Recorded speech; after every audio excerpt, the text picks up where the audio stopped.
وقالت اليهود عزير ابن الله وقالت النصارى المسيح ابن الله، ذلك قولهم بأفواههم يضاهئون قول الذين كفروا من قبل قاتلهم الله أنى يؤفكون.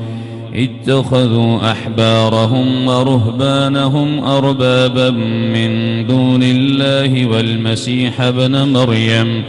وما أمروا إلا ليعبدوا إلها واحدا سبحانه عما يشركون. يريدون أن يطفئوا نور الله بأفواههم ويأبى الله إلا أن يتم نوره ولو كره الكافرون. هو الذي أرسل رسوله بالهدى ودين الحق ليظهره على الدين كله ولو كره المشركون. يا أيها الذين آمنوا إن كثيرا من الأحبار والرهبان ليأكلون أموال الناس بالباطل ويصدون عن سبيل الله،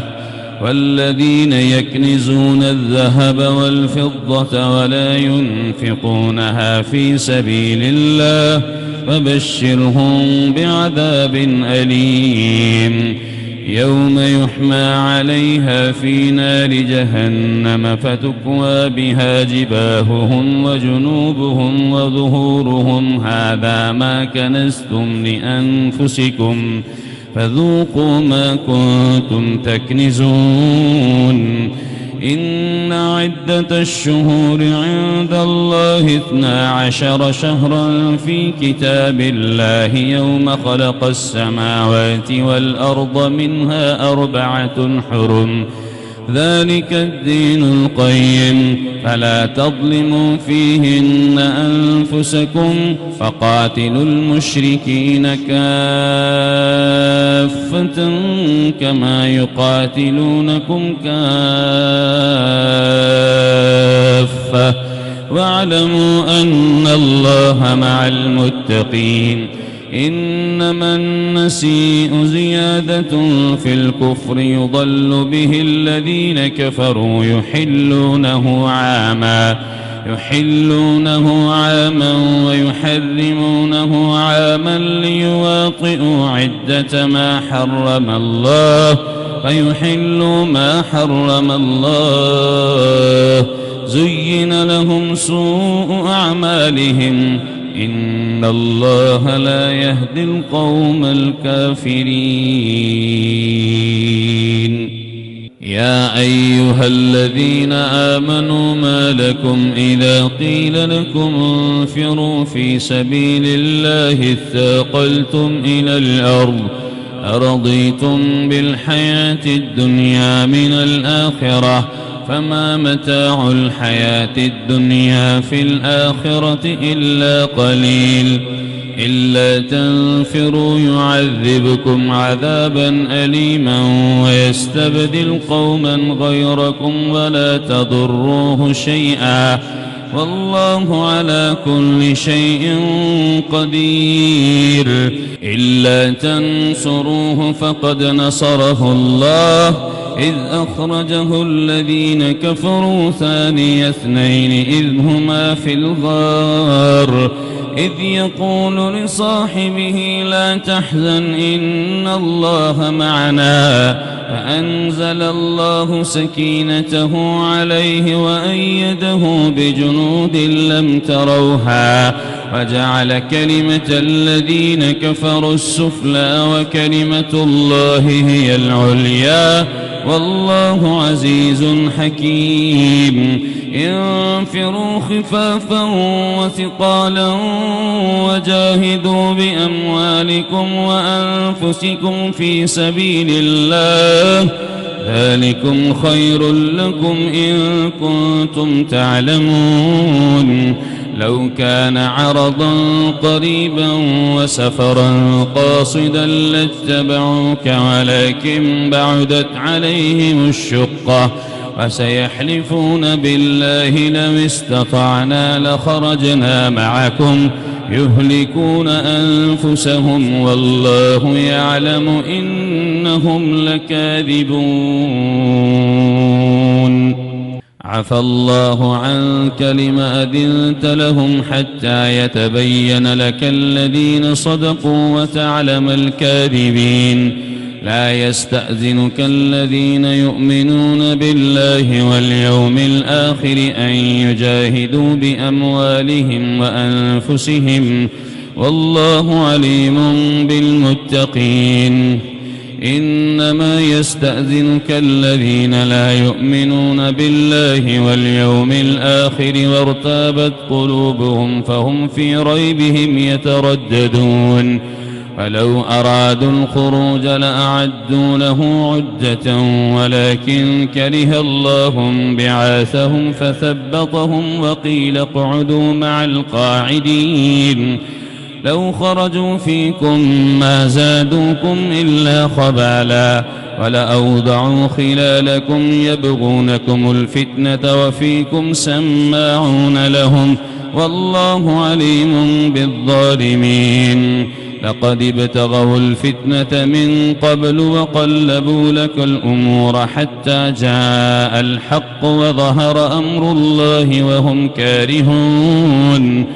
ومنهم من يقول ائذن لي ولا تفتني ألا في الفتنة سقطوا وإن جهنم لمحيطة بالكافرين. إن تصبك حسنة تسؤهم وإن تصبك مصيبة يقولوا قد أخذنا أمرنا من قبل ويتولوا وهم فرحون. قل لن يصيبنا إلا ما كتب الله لنا هو مولانا وعلى الله فليتوكل المؤمنون. قل هل تربصون بنا إلا إحدى الحسنيين ونحن نتربص بكم أن يصيبكم الله بعذاب من عنده أو بأيدينا. قل هل تربصون بنا إلا إحدى الحسنيين ونحن نتربص بكم أن يصيبكم الله بعذاب من عنده أو بأيدينا فتربصوا إنا معكم متربصون. قل أنفقوا طوعا أو كرها لن يتقبل منكم إنكم كنتم قوما فاسقين. وما منعهم أن تقبل منهم نفقاتهم إلا أنهم كفروا بالله وبرسوله ولا يأتون الصلاة إلا وهم كسالى ولا ينفقون إلا وهم كارهون. فلا تعجبك أموالهم وأولادهم إنما يريد الله ليعذبهم بها في الحياة الدنيا وتزهق أنفسهم وهم كافرون. ويحلفون بالله إنهم لمنكم وما هم منكم ولكنهم قوم يفرقون. لو يجدون ملجأ أو مغارات أو مدخلا لولوا إليه وهم يجمحون. ومنهم من يلمزك في الصدقات فإن أعطوا منها رضوا وإن لم يعطوا منها إذا هم يسخطون. ولو أنهم رضوا ما آتاهم الله ورسوله وقالوا حسبنا الله سيؤتينا الله من فضله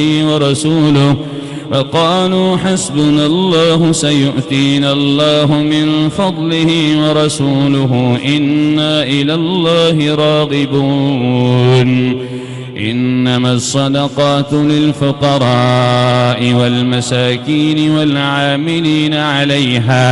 والعاملين عليها والمؤلفة قلوبهم وفي الرقاب والغارمين وفي سبيل الله وابن السبيل فريضة من الله والله عليم حكيم. ومنهم الذين يؤذون النبي ويقولون هو أذن قل أذن خير لكم يؤمن بالله ويؤمن للمؤمنين ورحمة للذين آمنوا منكم والذين يؤذون رسول الله لهم عذاب أليم. يحلفون بالله لكم ليرضوكم والله ورسوله أحق أن يرضوه إن كانوا مؤمنين.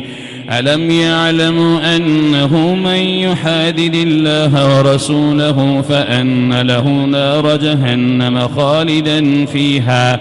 ذلك الخزي العظيم. يحذر المنافقون أن تنزل عليهم سورة تنبئهم بما في قلوبهم قل استهزئوا إن الله مخرج ما تحذرون. ولئن سألتهم ليقولن إنما كنا نخوض ونلعب قل أبالله وآياته ورسوله كنتم تستهزئون. لا تعتذروا قد كفرتم بعد إيمانكم إن نعف عن طائفة منكم نعذب طائفة بأنهم كانوا مجرمين.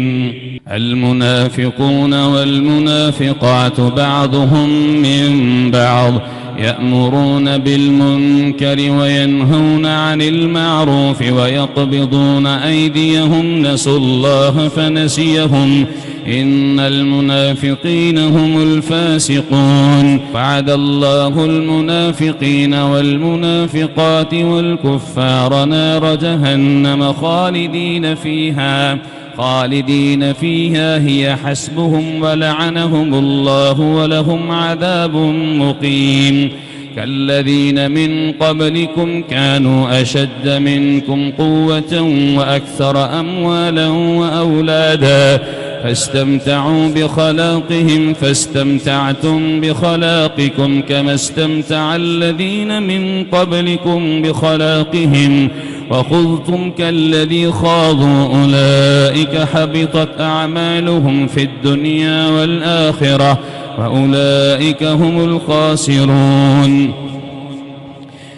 أولئك حبطت أعمالهم في الدنيا والآخرة وأولئك هم الخاسرون. ألم يأتهم نبأ الذين من قبلهم قوم نوح وعاد وثمود وقوم إبراهيم وأصحاب مدين والمؤتفكات أتتهم رسلهم بالبينات فما كان الله ليظلمهم ولكن كانوا أنفسهم يظلمون. والمؤمنون والمؤمنات بعضهم أولياء بعض يأمرون بالمعروف وينهون عن المنكر ويقيمون الصلاة ويؤتون الزكاة ويطيعون الله ورسوله أولئك سيرحمهم الله إن الله عزيز حكيم. وعد الله المؤمنين والمؤمنات جنات تجري من تحتها الأنهار خالدين فيها ومساكن طيبة في جنات عدن ورضوان من الله أكبر ذلك هو الفوز العظيم. يا أيها النبي جاهد الكفار والمنافقين واغلظ عليهم ومأواهم جهنم وبئس المصير. يحلفون بالله ما قالوا ولقد قالوا كلمة الكفر وكفروا بعد إسلامهم وهموا بما لم ينالوا وما نقموا إلا أن أغناهم الله ورسوله من فضله فإن يتوبوا يك خيرا لهم وإن يتولوا يعذبهم الله عذابا أليما في الدنيا والآخرة وما لهم من ناصرين. ومنهم من عاهد الله لئن آتانا من فضله لنصدقن ولنكونن من الصالحين فلما آتاهم من فضله بخلوا به وتولوا وهم معرضون فأعقبهم نفاقا في قلوبهم إلى يوم يلقونه بما أخلفوا الله ما وعدوه وبما كانوا يكسبون ألم يعلموا أن الله يعلم سرهم ونجواهم وأن الله علام الغيوب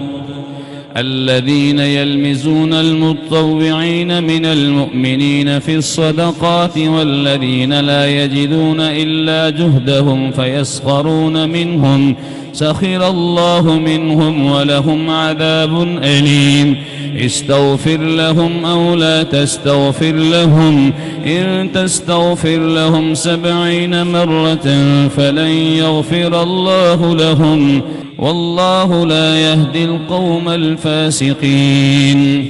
فرح المخلفون بمقعدهم خلاف رسول الله وكرهوا أن يجاهدوا بأموالهم وأنفسهم في سبيل الله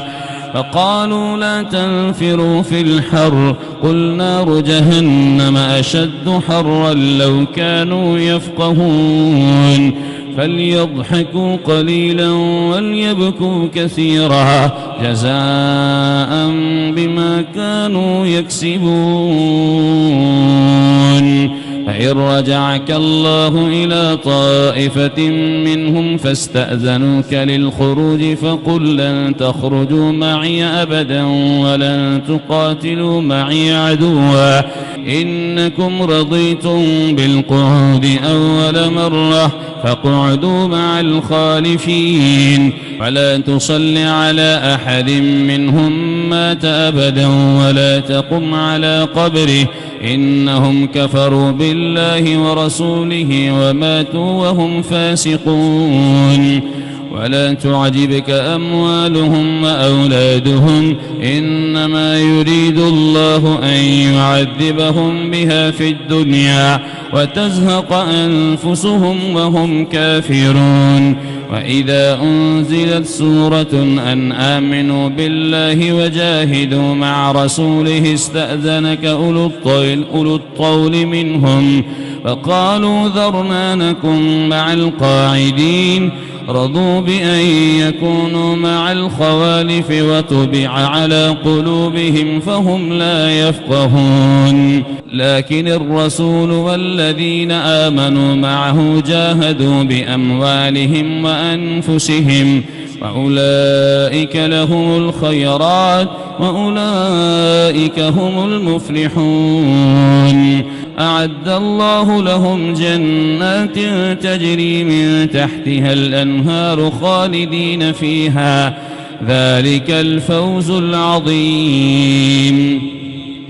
وجاء المعذرون من الأعراب ليؤذن لهم وقعد الذين كذبوا الله ورسوله سيصيب الذين كفروا منهم عذاب أليم ليس على الضعفاء ولا على المرضى ولا على الذين لا يجدون ما ينفقون حرج إذا نصحوا لله ورسوله ولا على المحسنين من سبيل والله غفور رحيم ولا على الذين إذا ما أتوك لتحملهم قلت لا أجد ما أحملكم عليه تولوا وأعينهم تفيض من الدمع حزنا ألا يجدوا ما ينفقون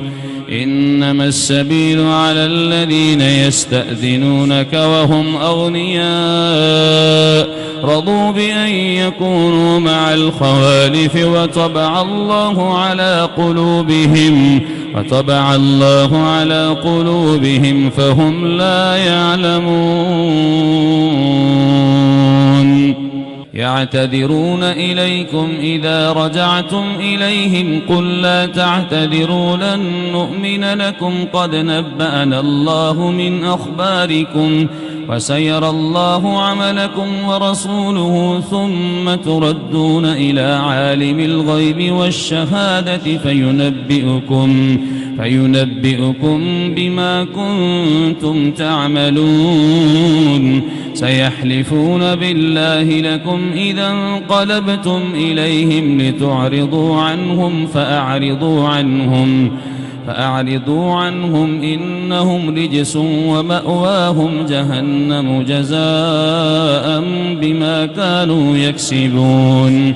يحلفون لكم لترضوا عنهم فإن ترضوا عنهم فإن الله لا يرضى عن القوم الفاسقين. الأعراب أشد كفرا ونفاقا وأجدر ألا يعلموا حدود ما أنزل الله على رسوله والله عليم حكيم. ومن الأعراب من يتخذ ما ينفق مغرما ويتربص بكم الدوائر عليهم دائرة السوء والله سميع عليم. ومن الأعراب من يؤمن بالله واليوم الآخر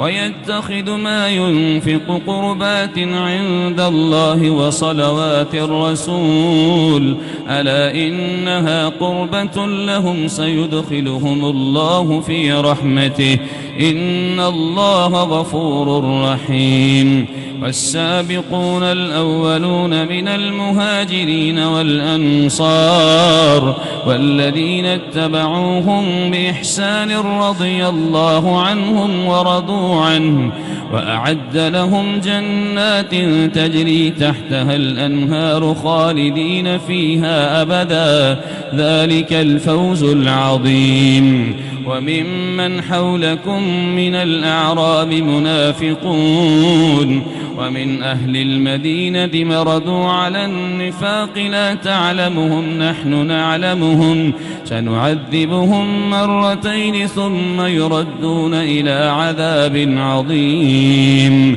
وآخرون اعترفوا بذنوبهم خلقوا عملا صالحا وآخر سيئا عسى الله أن يتوب عليهم إن الله غفور رحيم. خذ من أموالهم صدقة تطهرهم وتزكيهم بها وصل عليهم إن صلاتك سكن لهم والله سميع عليم. ألم يعلموا أن الله هو يقبل التوبة عن عباده ويأخذ الصدقات وأن الله هو التواب الرحيم. وقل اعملوا فسيرى الله عملكم ورسوله والمؤمنون وستردون إلى عالم الغيب والشهادة فينبئكم بما كنتم تعملون. وآخرون مرجون لأمر الله إما يعذبهم وإما يتوب عليهم والله عليم حكيم. والذين اتخذوا مسجدا ضرارا وكفرا وتفريقا بين المؤمنين وإرصادا لمن حارب الله ورسوله من قبل وليحلفن إن أردنا إلا الحسنى والله يشهد إنهم لكاذبون. لا تقم فيه أبدا لمسجد أسس على التقوى من أول يوم أحق أن تقوم فيه رجال يحبون أن يتطهروا والله يحب المطهرين. أفمن أسس بنيانه على تقوى من الله ورضوان خير أم من أسس بنيانه على شفا جرف هار فانهار به في نار جهنم والله لا يهدي القوم الظالمين. لا يزال بنيانهم الذي بنوا ريبة في قلوبهم إلا أن تقطع قلوبهم والله عليم حكيم. إن الله اشترى من المؤمنين أنفسهم وأموالهم بأن لهم الجنة يقاتلون في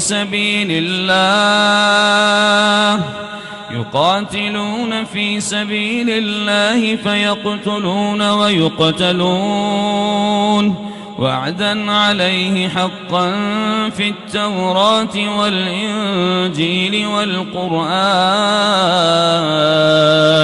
ومن أوفى بعهده من الله فاستبشروا ببيعكم الذي بايعتم به وذلك هو الفوز العظيم. التائبون العابدون الحامدون السائحون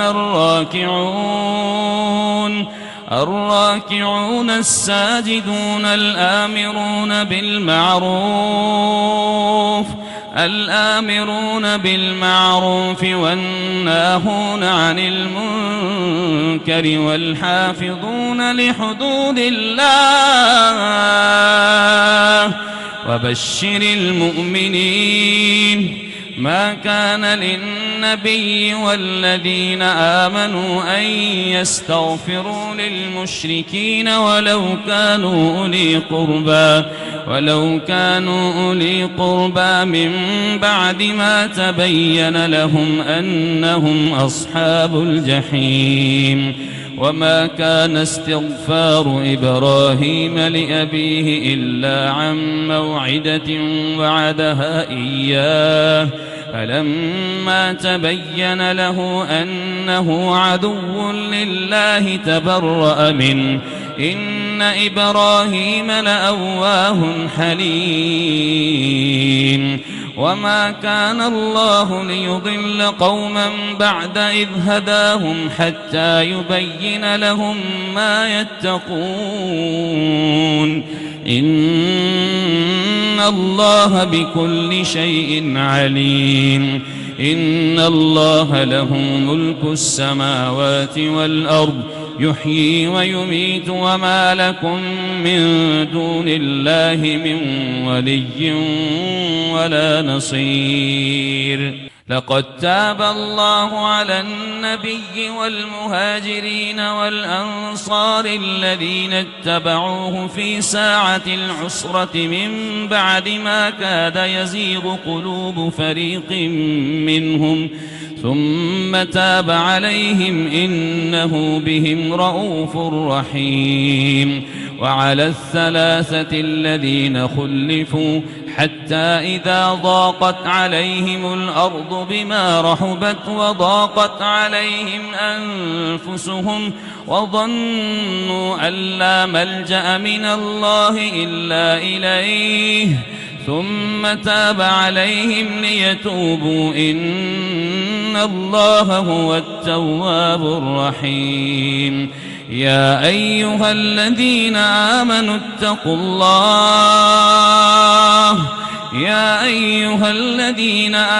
اتقوا الله وكونوا مع الصادقين. ما كان لأهل المدينة ومن حولهم من الأعراب أن يتخلفوا عن رسول الله ولا يرغبون بأنفسهم عن نفسه ذلك بأنهم لا يصيبهم ظمأ ولا نصب ولا مخمصة في سبيل الله ولا يطؤون موطئا يغيظ الكفار ولا ينالون من عدو نيلا إلا كتب لهم به عمل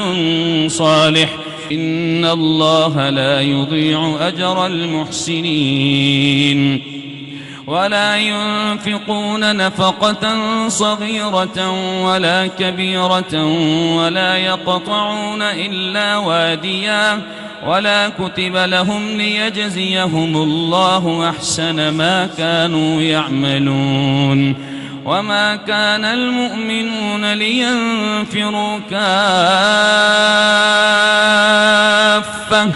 فلولا نفر من كل فرقة منهم طائفة ليتفقهوا في الدين ولينذروا قومهم إذا رجعوا إليهم لعلهم يحذرون يا أيها الذين آمنوا قاتلوا الذين يلونكم من الكفار وليجدوا فيكم غلظة واعلموا أن الله مع المتقين وإذا ما أنزلت سورة فمنهم من يقول أيكم زادته هذه إيمانا فأما الذين آمنوا فزادتهم إيمانا وهم يستبشرون وأما الذين في قلوبهم مرض فزادتهم رجسا إلى رجسهم وماتوا وهم كافرون أولا يرون أنهم يفتنون في كل عام مرة أو مرتين ثم لا يتوبون ولا هم يذكرون وإذا ما أنزلت سورة نظر بعضهم إلى بعض هل يراكم من أحد ثم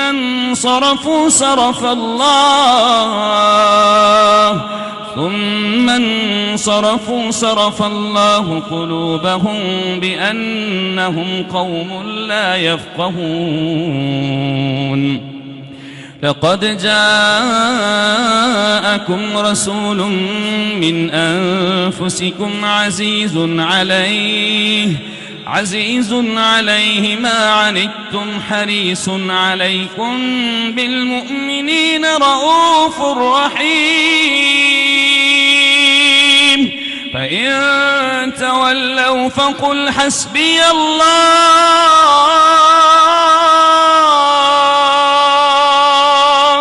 لا إله إلا هو عليه توكلت وهو رب العرش العظيم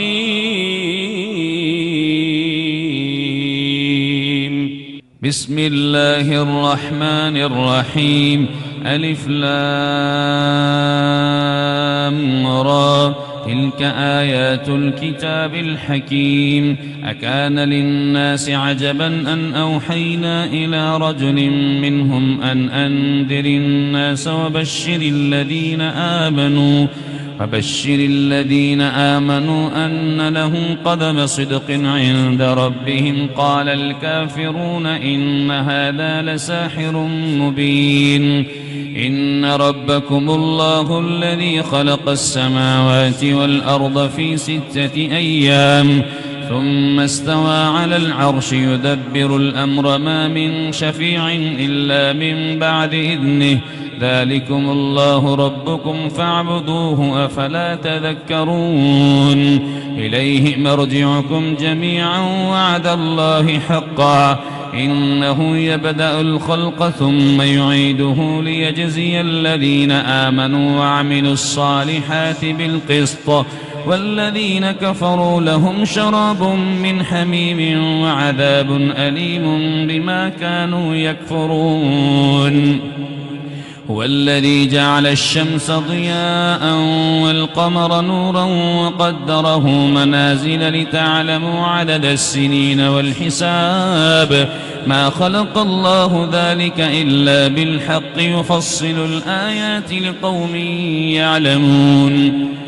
إن في اختلاف الليل والنهار وما خلق الله في السماوات والأرض لآيات لقوم يتقون إن الذين لا يرجون لقاءنا ورضوا بالحياة الدنيا واطمأنوا بها والذين هم عن آياتنا غافلون أولئك مأواهم النار بما كانوا يكسبون إن الذين آمنوا وعملوا الصالحات يهديهم ربهم بإيمانهم تجري من تحتهم الأنهار في جنات النعيم دعواهم فيها سبحانك اللهم وتحيتهم فيها سلام وآخر دعواهم أن الحمد لله رب العالمين. ولو يعجل الله للناس الشر استعجالهم بالخير لقضي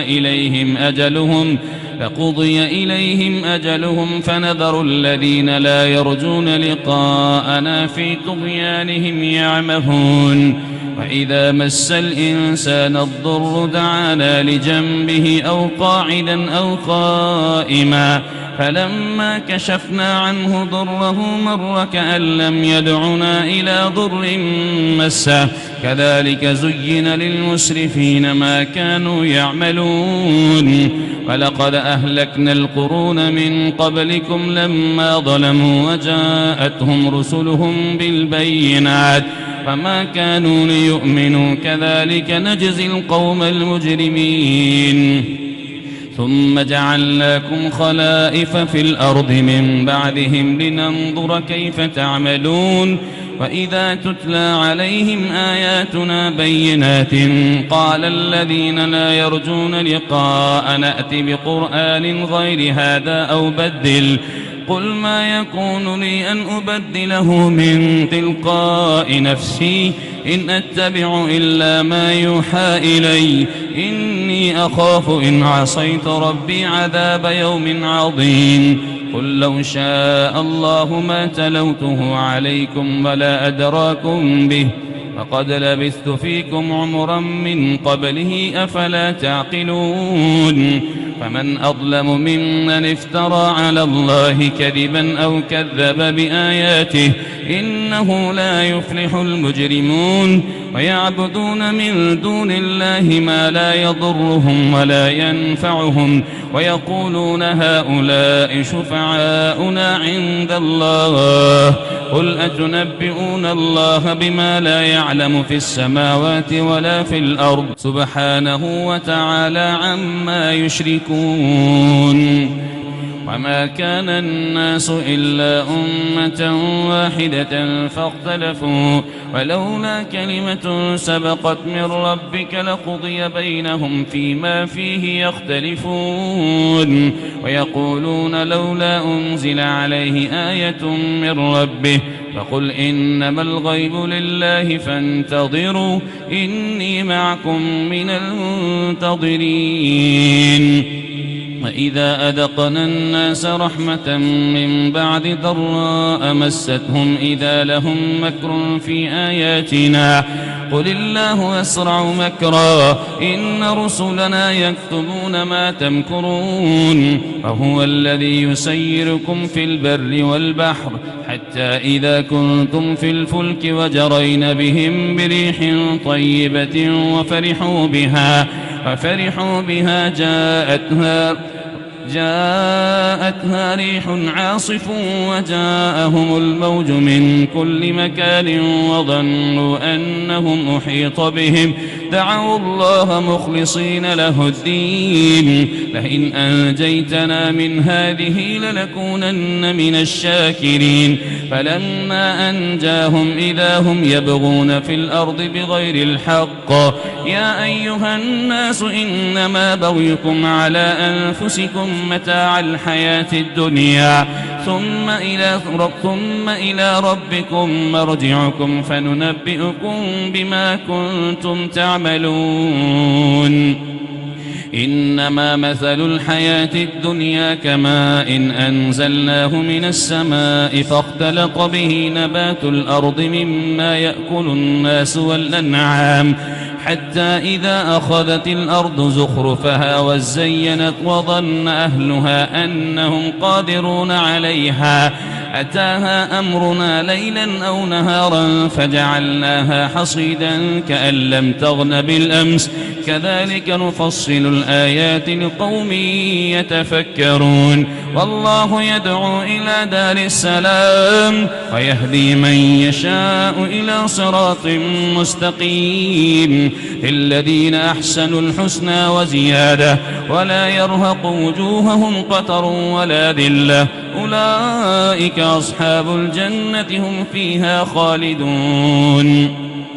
والذين كسبوا السيئات جزاء سيئة بمثلها وترهقهم ذلة ما لهم من الله من عاصم كأنما أغشيت وجوههم قطعا من الليل مظلما أولئك أصحاب النار هم فيها خالدون ويوم نحشرهم جميعا ثم نقول للذين أشركوا مكانكم أنتم وشركاؤكم فزيّلنا بينهم وقال شركاؤهم ما كنتم إيانا تعبدون فكفى بالله شهيدا بيننا وبينكم إن كنا عن عبادتكم لغافلين هنالك تبلو كل نفس ما أسلفت وردوا إلى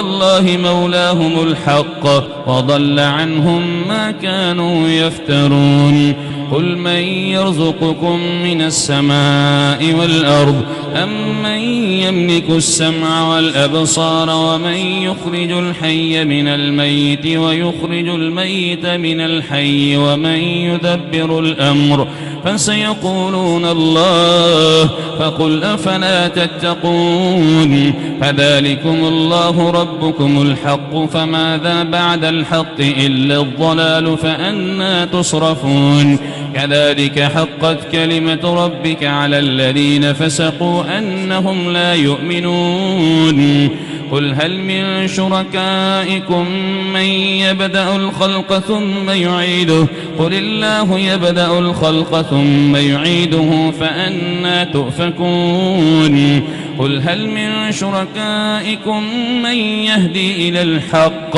قل الله يهدي للحق أفمن يهدي إلى الحق أحق أن يتبع أم من لا يهدي إلا أن يهدى فما لكم كيف تحكمون وما يتبع أكثرهم إلا ظنا إن الظن لا يغني من الحق شيئا إن الله عليم بما يفعلون وما كان هذا القرآن أن يفترى من دون الله ولكن تصديق الذي بين يديه وتفصيل الكتاب لا ريب فيه من رب العالمين أم يقولون افتراه قل فأتوا بسورة مثله وادعوا من استطعتم من دونه إن كنتم صادقين بل كذبوا بما لم يحيطوا بعلمه ولما يأتهم تأويله كذلك كذب الذين من قبلهم فانظر كيف كان عاقبة الظالمين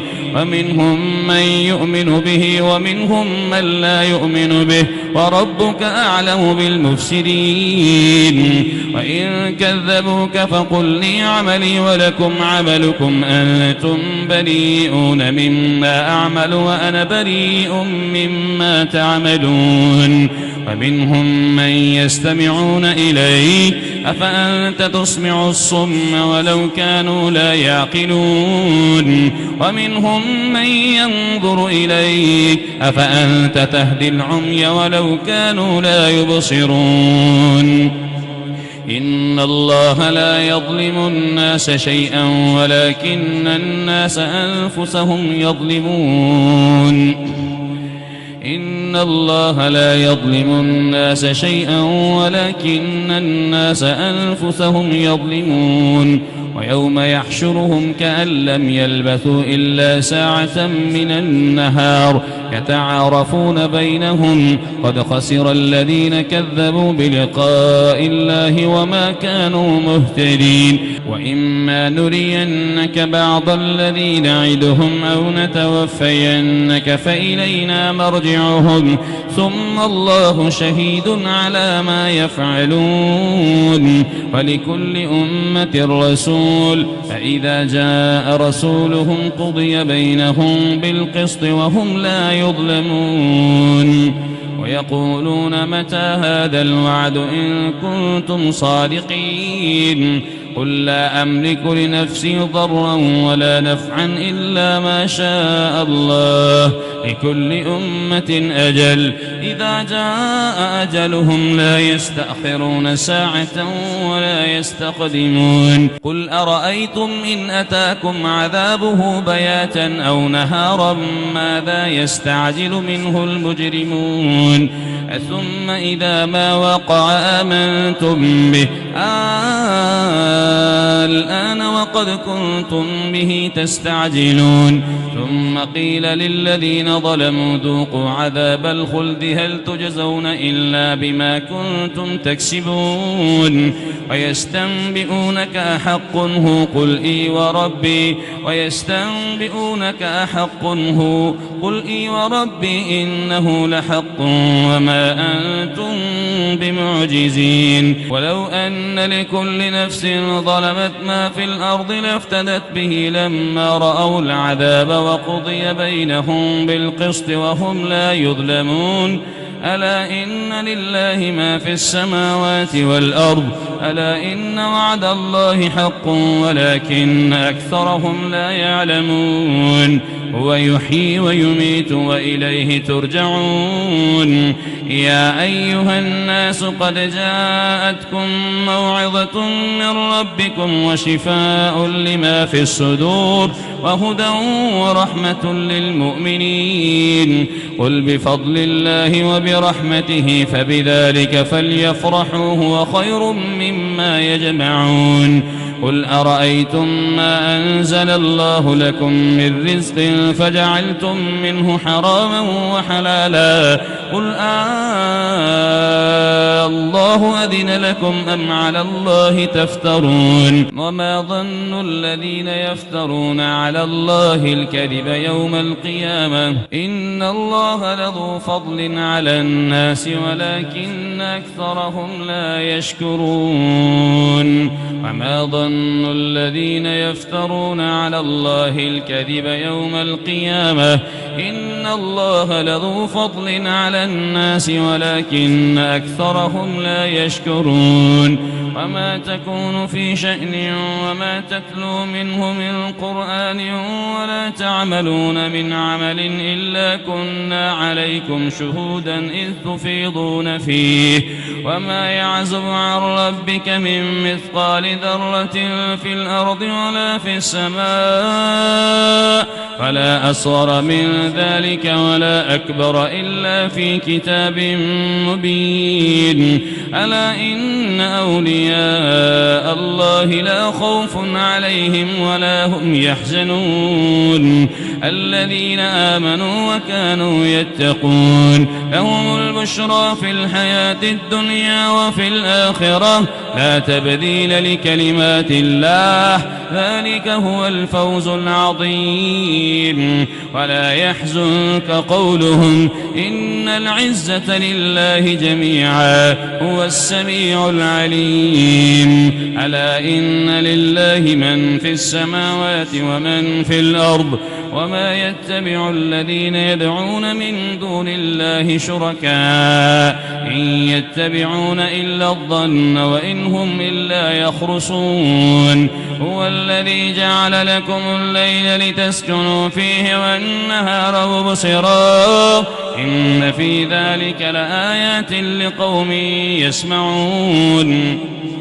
قالوا اتخذ الله ولدا سبحانه هو الغني له ما في السماوات وما في الأرض إن عندكم بسلطان بهذا أتقولون على الله ما لا تعلمون قل إن الذين يفترون على الله الكذب لا يفلحون متاع في الدنيا ثم إلينا مرجعهم ثم ينبئهم بما كانوا يعملون